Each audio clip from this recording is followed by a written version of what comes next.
آقا علیہ السلام کے پیارے دیوانوں، عبادت کی مشقت جھیلنا نہیں اور بڑی بڑی محبتوں کے دعوے کریں۔ ہم سے بڑا محبت کا دعوے دار کون؟ غوث پاک سے محبت کرتے ہیں، غریب نواز سے محبت کرتے ہیں، نثار باپو سے لیں گے پیر باپو تک، پیر باپو سے لے کے غلام محی الدین باپو تک، شفیق میاں باپو تک، اوپر اوپر اوپر چلے جائیں، غوث پاک، غریب نواز، اور پھر رسول پاک، اہل بیت سب سے محبت کرتے ہیں۔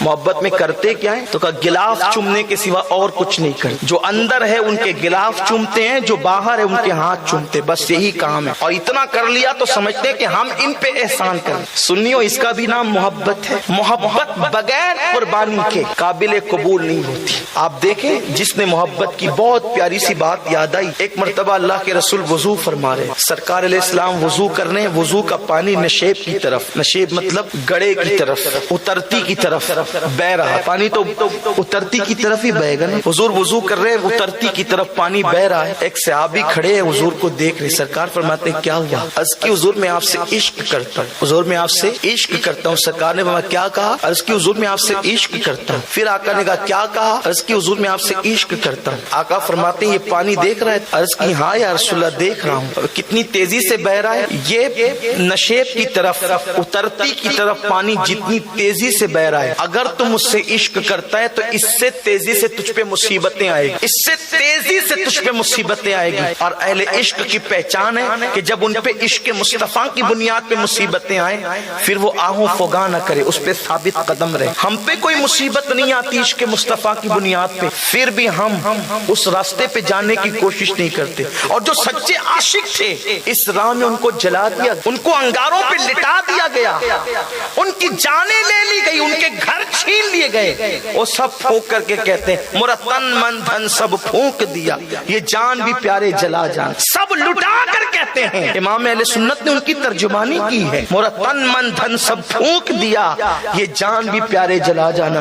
حضرت خباب کو جانتے ہیں؟ حضرت خباب کو جلتے ہوئے انگاروں پر لٹا کر ان کے سینے پہ پتھر رکھا جاتا تھا تاکہ کروٹ نہ لے سکے، لیکن حضرت خباب کو انگارے پہ لٹانے کے بعد، سینے پہ پتھر رکھنے کے بعد، جب آپ کو مارا جاتا تھا اور کہا جاتا تھا محمد کو چھوڑ دے، تو خباب کہتے تھے جان دے دوں گا لیکن دل سے مصطفیٰ جان رحمت کی محبت نہیں نکلے گی۔ آج کوئی ہے کوڑے مارنے والا؟ حضور کی محبت سے دور کرنے والا کوئی ہے؟ پھر ہم کیوں حجام کی کرسیوں پہ بیٹھ کر کے داڑیاں نکال کے پھینکتے ہیں؟ میں تو آپ کی سرزمین پہ دیکھتا ہوں کہ جن کے بال سفید ہو گئے، دانت ٹوٹنے لگے، وہ بھی داڑیاں نہیں رکھ، اور عشق مصطفیٰ کا دعویٰ۔ بچپنا گیا، جوانی آئی، جوانی گئی، بڑھاپا آیا، اب کس کا انتظار ہے؟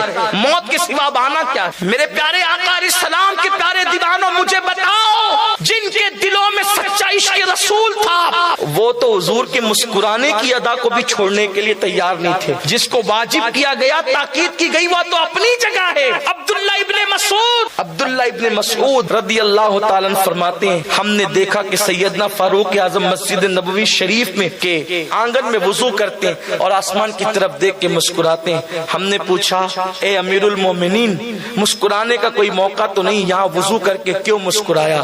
فرمایا مجھے نہیں معلوم، میں نے ایک بار دیکھا تھا کہ میرے آقا نے یہی وضو کیا تھا اور یہی میرے آقا علیہ السلام کھڑے ہو کر مسکرائے تھے، تو میں نے سوچا کہ دنیا سے جاتے جاتے میں بھی حضور کی اس ادا پر عمل کروں، ادائے مصطفیٰ پر عمل کروں۔ ایک مرتبہ حضرت سیدنا عبداللہ ابن عباس ایک رستے سے گزر رہے ہیں، ایک درخت آیا، عبداللہ ابن عباس اپنے گھوڑے سے اوپر ہو گئے، نکل گئے، پھر واپس آئے، پھر اوپر ہو گئے، پھر نکل گئے، پھر واپس آئے، آخرکار پھر زیادہ اوپر ہوئے تو امامے کا شملہ درخت سے الجھ گیا۔ جب درخت سے امامے کا شملہ الجھا تو اس وقت مسکرائے۔ کسی نے کہا اے عبداللہ، تم نے بچوں کی طرح یہ کام کیسے کر لیا؟ بار بار آئے گئے اور امامے کا شملہ درخت سے الجھ گیا تو ہنس رہے، مسکران۔ فرماتے نادانو، تمہیں نہیں پتا، دراصل میں ایک بار اپنے آقا کے ساتھ سفر حج میں اسی طرح سے گزرا تھا، اور جب گزرا تو حضور کے امامے کا شملہ اس درخت سے الجھ گیا تھا۔ میں تمنا کرتا تھا کہ مرنے سے پہلے پہلے زندگی میں ایک مرتبہ حضور کی اس ادا پر ضرور عمل۔ آقا نے حکم نہیں دیا تھا، وہ تو اتفاقی الجھ گیا تھا شملہ، لیکن حضرت